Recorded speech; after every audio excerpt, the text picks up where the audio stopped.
Hey there, guys. Welcome to Brush Up with Braun, brought to you by Braun's Painting Network. I am your host, Steve Braun, and this is episode 2 of this inaugural season of our new podcast series titled Brush Up with Braun, where we discuss all things related to residential painting and also related home improvement and business topics. Hey, you're back.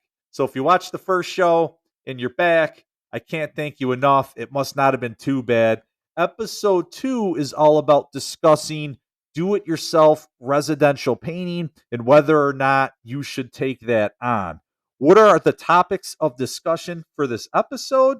Well, first off, should you paint your house, period? What are some of the pros of doing that? We will discuss that. And then, should you do it yourself or should you not do it yourself? If you are leaning towards that, some of the top considerations for do it yourself projects is going to be the primary point of this conversation. I want you to understand the different types of tasks that are involved with a residential painting project. It is not just about brushes and rollers. I refer to these tasks as task pillars. We're going to discuss that. What types of products, materials, and tools you'll need for a do it yourself project. What are some budget, financial, and time factors to consider before you get involved with a residential painting project? What are some safety factors that you want to know about before you get involved with a project? And then lastly, what are some convenience and quality of life factors before you take a project like residential painting on? So let's get right at it. Should you paint your house? Well, obviously, I'm biased as a owner of a residential painting service company, but I think that generally speaking, painting your house is a good investment, both financially and as far as the emotional impact it will have on the quality of your life. So it is not necessarily a investment like a capital improvement that's going to add substantial value to your home, like maybe replacing windows would or putting on a new addition or adding a garage. But what it will do is allow you to maintain your home and add marketability to your home with its curb appeal and its appeal inside the home with how beautiful and fresh that it looks.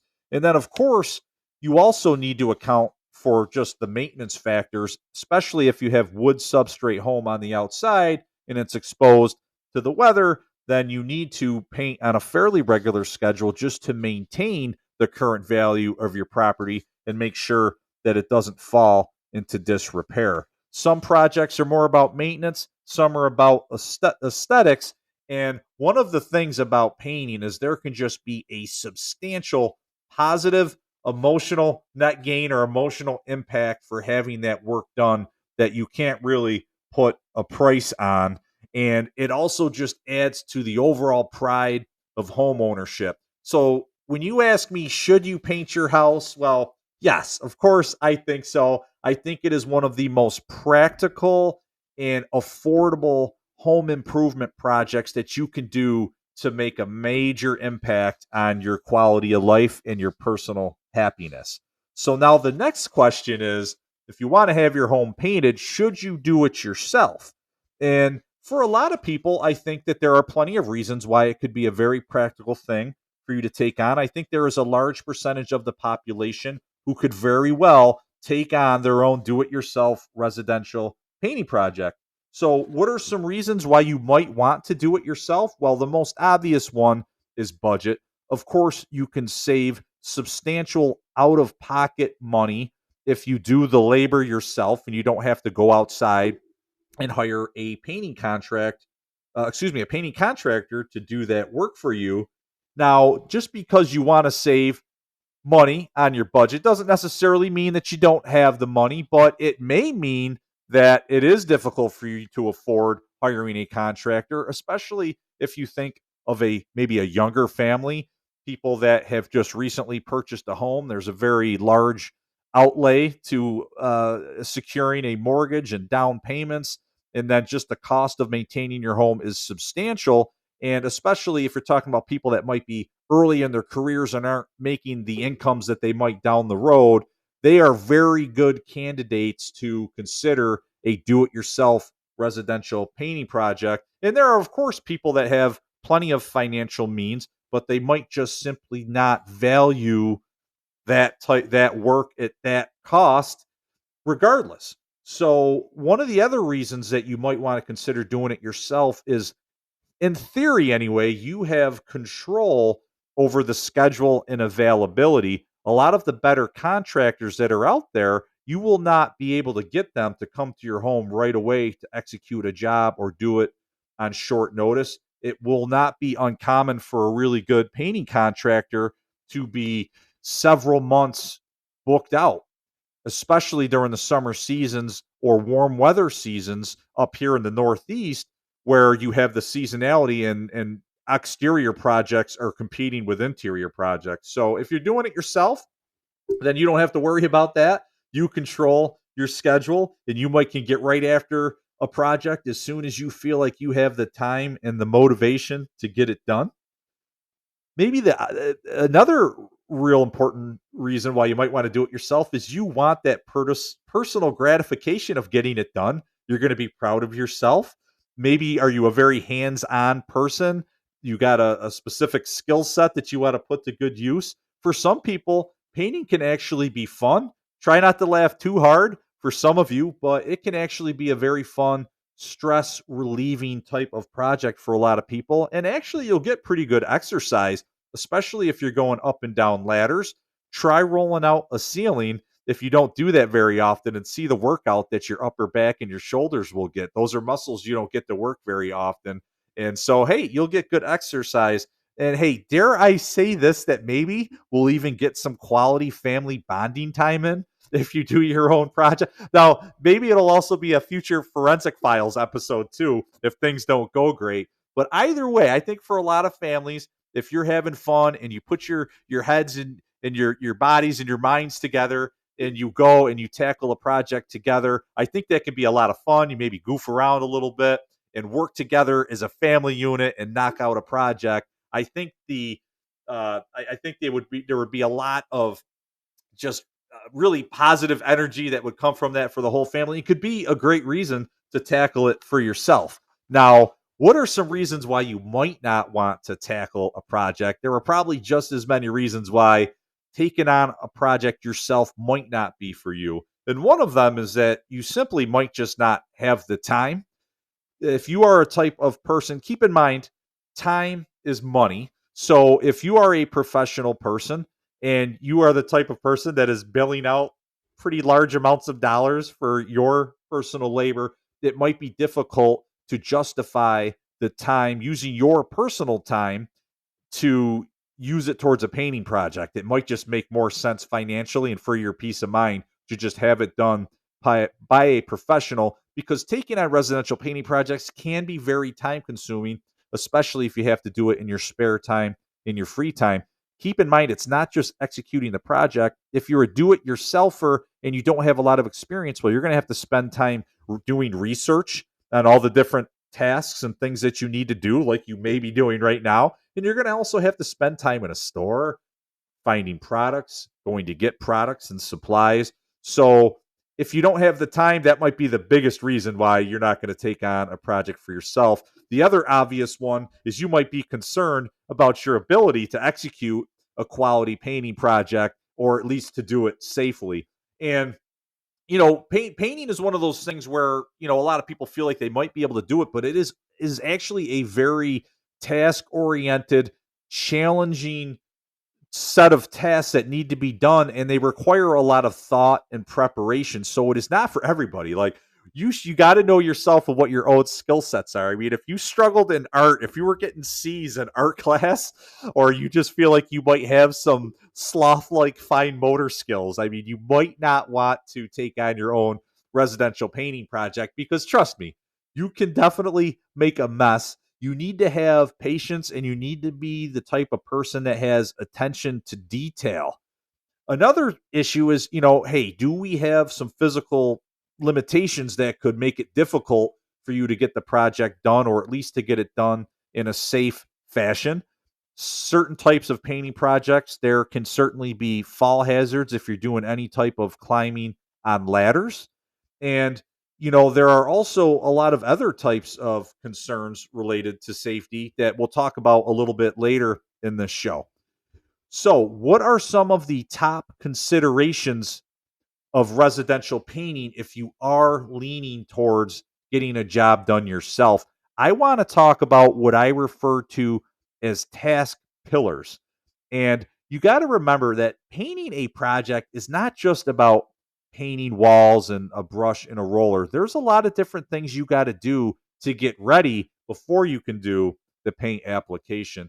And I have 5 task pillars that I commonly refer to. The first one is that you have a lot of setup tasks that you'll need to do. You need to get the room set up as a work area. You're going to need to move furniture either out of the room or around the room, center located, so it is away from the walls and the substrates that are going to be painted. You may need to take down things like artwork from the walls, remove window treatments, electrical outlet covers, maybe take door hardware off. So there's a lot of things that you got to do just to get the workspace ready. Then we're going to talk about job site protection, which is basically the things you need to do to get your project ready and prevent your belongings, your floors, your furniture, appliances, anything else of value in your home. You need to protect those items from project dust and paint splatter. This is very critical. If you're not willing to do this, please do not take on your own DIY project because you will make a mess and you will have regrets, and it's going to be a disappointing result if you're not willing to take the time necessary to do this before you start painting. The next thing that you need to undergo is what we call surface preparation and repair. So that means all the surfaces that are going to be painted, we have a lot of steps that we got to do to make sure they are ready to accept fresh new paint. This is a very large topic that we can't cover in full on this podcast episode, but at the very highest level, you want your surfaces to be clean, dry, dull, and in sound condition. So, there's going to be any number of things you need to do to get ready. You might need to dust walls. You might need to wet wipe them, vacuum them. You will then need to consider either scuff sanding or getting your surface dulled down, especially if you're dealing with old, glossy paint finishes.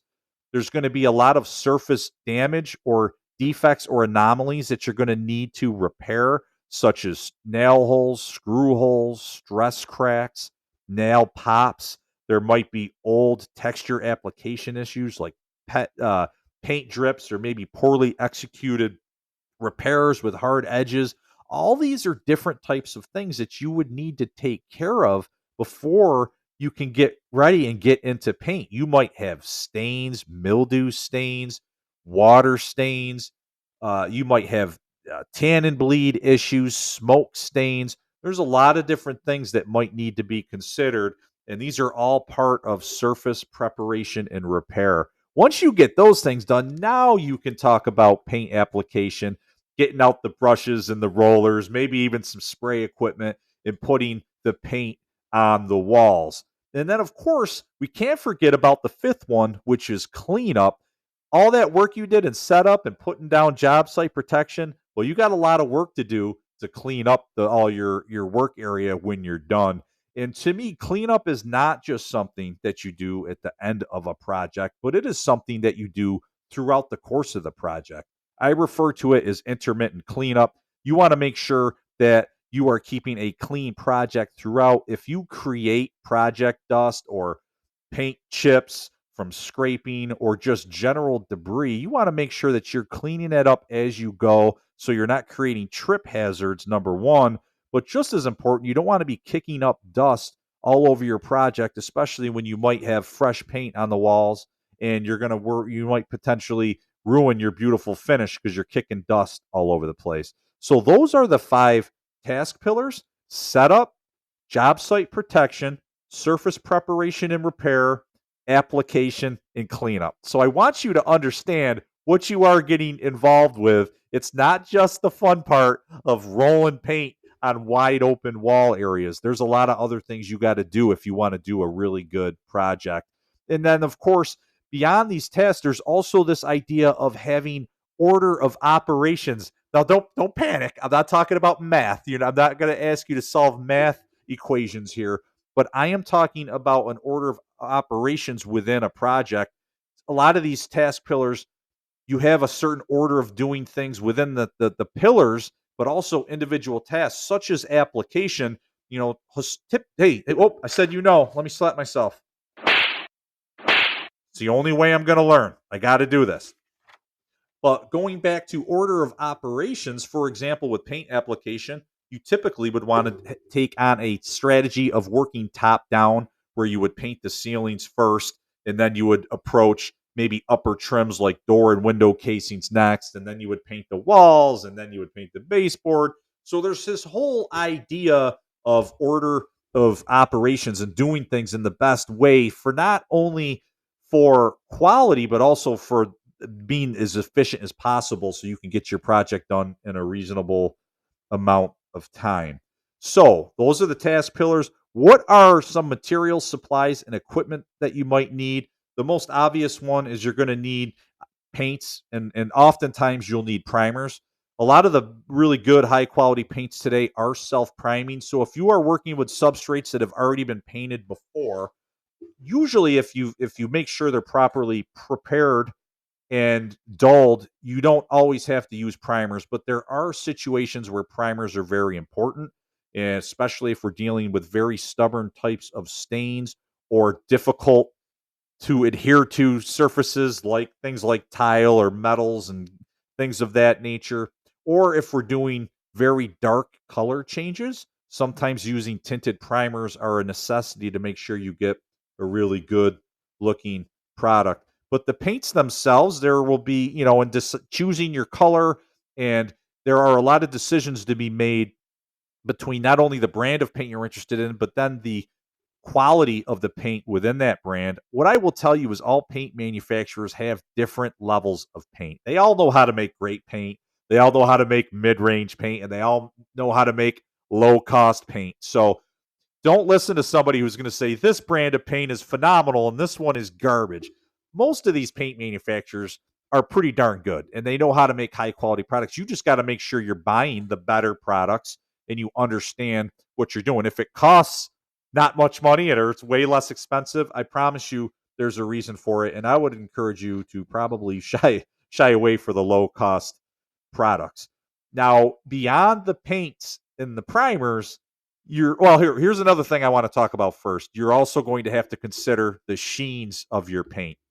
All right, there is a gloss level to paint, and the glossier the paint gets, the more durable it becomes and the more easy it is to clean and wash. The downside to the high gloss paints is that they reflect a lot of light, which sometimes isn't the most attractive looking thing, and it can also show all the possible defects and application texture in the paint and make it not as attractive as if it was less glossy. So something to consider. Now, beyond the paints and the primers, keep in mind all of that prep work that we talked about. Well, there's a lot of materials that you might need to get, like caulk, painter's putty, various forms of joint compound, or just some examples of job materials that you might need to get. Then you have a lot of different types of consumable supplies, your roller covers, you have plastic that you might need for all these protection materials. We talked about job site protection. You might need plastic, contractor paper, canvas, drop cloths potentially. So could be sanding sponges. So there's just a lot of different types of materials and supplies you could need. And then there's tools and equipment. There's going to be certain tools that you have to have on a residential painting job, like brushes and rollers, rolling pans. You're probably going to want one roller pole. There's other things that you would love to have, but if you're not a painting contractor, it might be hard to justify the expense when you don't do a lot of painting work. But there is a lot to consider, and the outlay financially can be substantial for just basic things you need to get a project done. So let's talk about that. What are some of the budget and the financial factors on a residential painting project? Let's take a look at, for example, a typical bedroom. Let's say that you're going to paint the ceilings. the walls, the trim, and the doors in a bedroom, well, you're going to need, in most cases, if you're going to double coat your walls, which in most scenarios, double coat your walls, especially if there's a color change. But even without a color change, double coating your walls gives you a great finish quality and allows the paint to be more durable and more easily washed. So highly recommend two coats. So let's assume in this scenario we're going to do two coats. You're going to need 2 gallons of wall paint for a typical bedroom. You're going to need at least a gallon for the ceilings and probably only 1 gallon for the ceilings, especially if you're only going to do one coat. And you may be able to get away with one coat on the ceilings. And then you're going to need a gallon. Maybe you can get away with a quart for the trim or doors, but there's nothing more frustrating than buying a quart and then needing to get a second quart and spending the same amount of money as what you would have spent on the gallon anyway. So usually it's probably best practice to buy the gallon of the trim paint and then you can use it maybe down the road for future bedrooms. So let's, in that scenario, a typical gallon of paint is anywhere from $50 to $100. $50 in today's world is actually a pretty low cost on a gallon of paint. A lot of the better paints for a homeowner are 70, 80, 90, even $100 a gallon for really good stuff. So you can see, let's say it's $75. Well, there's 150 for the wall paint. You know, you can get a ceiling. Nope, I said again. I fucked myself. You can get a ceiling paint for maybe $30. So now we're at 180. Gallon of trim paint, another 75. So we're at about 250, 260 on paint products for a bedroom.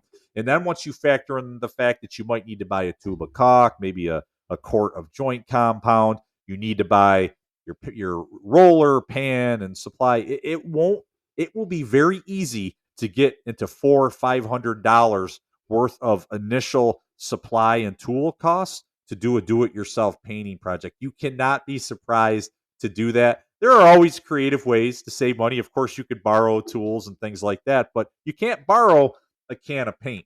So, one thing I would say about this is do not cheap out on products. I mentioned this before, but there is a reason why some products cost more than others, and it is always related to the quality of the ingredients, the quality of the contents, the solids content, and the paint.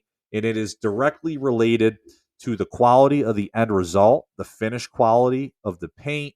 And it's also almost always going to mean that it's going to be easier to work with, especially for somebody that's not very experienced. So that is my big advice there. The good news, if you're doing it yourself, is you're going to save money on the cost of the labor. So hopefully that will put you in better position to be able to afford some of these product, material, and tool costs. What are some safety factors that I want you to be aware of on a do-it-yourself project? Be aware that some housing materials inside the home, some of your actual structure, depending on the age of your home, can be potentially hazardous for you. The older the home, the greater the risk. And that's not to scare you. You don't need to be paranoid or concerned to be in your house. But the reality is that there are hazardous materials such as potentially old lead-based paint. Many of you are probably familiar. If you bought a home, you should have a home that was built prior to 1978. You should have had some disclosure on that and have given a pamphlet when you bought your home. But the older the house, the more likely you will come across not the newer paints, but the older paints. There can be a scenario if you have loose, peeling, flaking paint and you have to scrape or sand that you could potentially be creating dust on a project that can contain lead. And that is a hazard to health. And it's certainly a hazard, especially to young children and infants. And that's where you want to be careful and make sure you understand your situation. There are fairly affordable and easy to use test kits that are available in most of the major box and hardware stores. And of course, that might be a scenario to where if you were going to consider a contractor, you make sure they have their certifications in lead RRP. But lead is one of them, and there is the potential. Asbestos can sometimes be something to be concerned about in residential settings as well.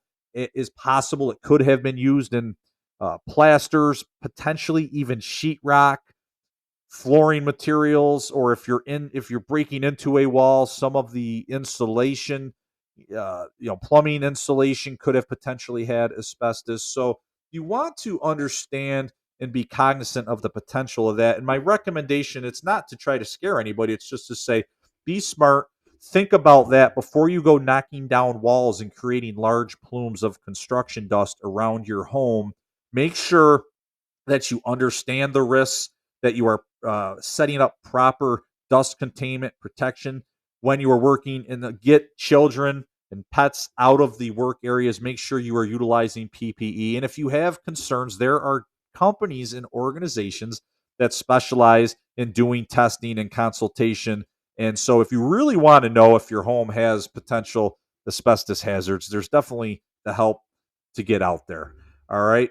Also want to be on the lookout for potential mold disruption if you had like waterlogged walls or sheetrock, and be careful about interfering with or dealing coming across things like black mold could potentially be problems. So there are those types of material hazards, and then the products that you use could even potentially have issues. The good news on this is that the products that are manufactured today have so many restrictions on them. There are so many EPA things that have been done to where the products that are used today are healthier than they have ever been, at least to our knowledge. Now, what are they going to say 100 years from now?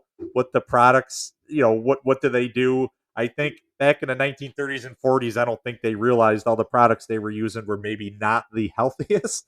But it is, so to speak. So the products that we use today are relatively safe. They have greatly reduced what they refer to as VOC content, volatile organic compounds, which are basically gassed off as a paint dries and cures. A lot of the waterborne or latex based paints that would be used for residential painting today, and a typical homeowner would be working with, are considered either low VOC or zero VOC, which technically they're not zero VOC. It's a low enough content that they can market that way. But the point is that for the typical person, they're actually very, very safe. But there are some types of people, if you have, maybe allergy issues or chronic problems, asthma or other respiratory type problems, where even today's modern paints could potentially create problems for you. And no matter how advanced and safe they are, they still do recommend that you have proper ventilation while you're working on a painting project. So you want to be careful of that. I assure you, if you want to really delve into the fine language and print on a paint can, or you want to go look at the material safety data sheet, it could be pretty scary reading a paint can. You got to remember that these manufacturers have a lot of guidelines they have to follow, and they distribute products all throughout the country and around the world, or in Canada and things like that. And there are different types of requirements they have on language that needs to be put on cans. So if you don't want any possible exposure, then working with painting products might not be for you, because there is no 100% way to not have any material risk when you are working with coatings. That's just the reality of it. And the other thing is, keep in mind when you're doing these types of projects, you are going to create some level of project dust. So if you are prone to that with allergies or respiratory problems, that might be reason alone to where you probably don't want to take on your own project. Hire a professional, vacate the property, and let the professionals handle it from there. What I would say is that, remember, if you are going to take it on, my best advice is, remember that containment of dust is your friend and PPE is your friend. Post COVID, we are all aware of PPE. Everybody knows what personal protective equipment is. When it comes to painting, if you're in the stage of project where you are creating dust, you should be wearing masks. One of those small face respirators, N95s, very affordable. A box of 10 is like $12. So there's no reason why you can't wear a mask when you're creating project dust. There are very affordable safety glasses that are out there that you can use to prevent splatter in your eyes when you're doing things like rolling ceilings or painting overhead. Those are very important. You also want to be careful about the potential for fall hazards on a residential painting project.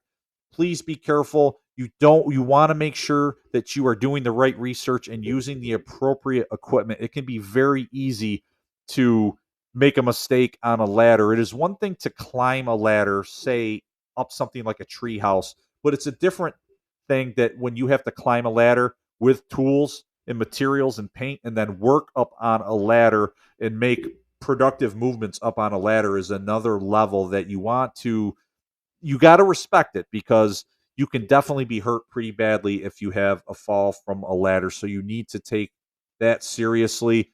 And the other thing you want to be careful about is, especially this is when you're working outside, is hazards related to weather and even wildlife hazards. So I'm referring to maybe working up on a roof and a sudden storm comes through and you could be exposed to sudden high winds or the threat of a lightning strike. That can be scary. So you really got to pay attention to what you're doing. And if you see dark clouds in the distance, trust me, it can get on you quick. And if you have equipment set up and it's not the quickest thing to safely get down from a roof, for example, down ladders, you need to be careful and make sure that you are being respectful of the weather and not putting yourself in harm's way. And then wildlife hazards, that might sound crazy, but it will be shocking how many bees and wasps and hornets you can come across.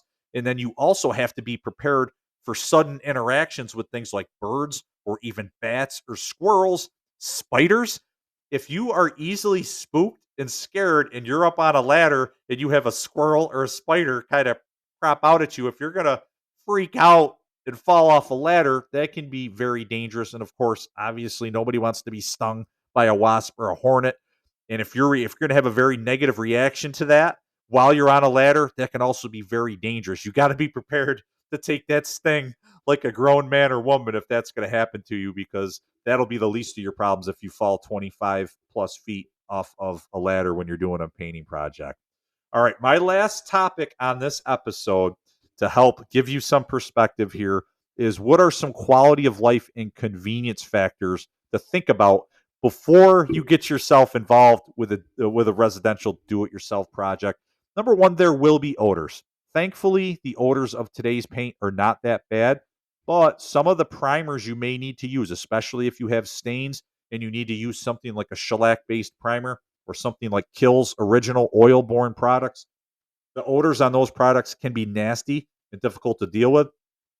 And while the odor might not be bad, it is still an odor, and everybody tolerance for paint odor is different. Either way, you want to make sure you have some quality ventilation, but that is not always an easy thing to do. It will linger often for several days. So, especially if you are painting a bedroom, for example, you're probably not going to want to sleep in your bedroom for a couple of days. So, be prepared for that. And just a general lack of access to rooms in your house. If you got to, for most homeowners, it will be difficult to complete a painting project in a one day when you consider dry time factors and preparation issues. So keep that in mind. If you are painting a bedroom or a really important room in the house, you need to be prepared to not have access to it for a while. And then you have to, like, especially if you have interruptions. So say you think you're going to get it done and it takes longer than you think, and you work during the week, so you're going to try to finish it the next weekend, but then, oh, that's right, we have a wedding this weekend. So when you do it yourself, sometimes you can run into these unexpected interruptions on a project, and now you have a certain area of the house or a room ripped up, and because you're relying on yourself to get it done, so that could sometimes be a drawback to doing it yourself. Where if you have professionals that are just going to knock it out during the work week for you, you can get back to your normal life a lot quicker. Working outside, you talk about interruptions.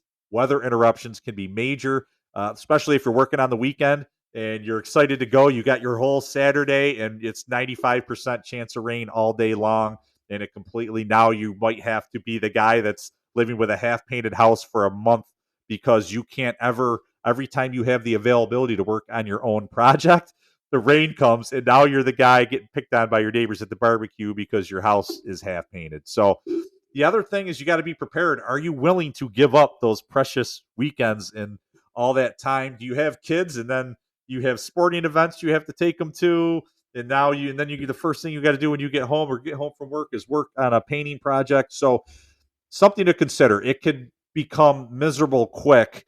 if you don't have the amount of time or you have a very busy life and a lot of other things going on. So those are my thoughts. Now, keep in mind, this was very kind of more philosophical, high level discussion.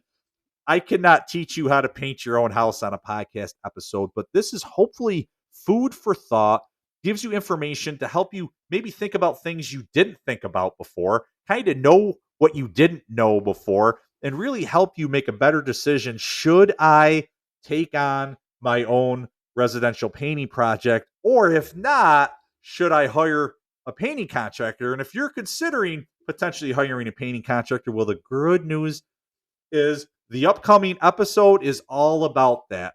Going to give you insights and tips on hiring a residential painting contractor. That will be episode 3 coming up right after this one.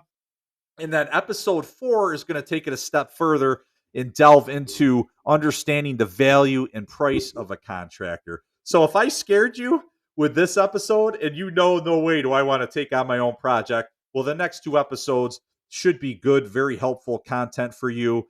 If you are enjoying this content so far and you haven't already, the best way you can help Braun's Painting Network and this show is by subscribing to the YouTube page and following us on Instagram and our Facebook page, and by suggesting us to other people in your lives you think may benefit from this content. Thank you so much for listening. Happy painting, and I'll see you again on the next one.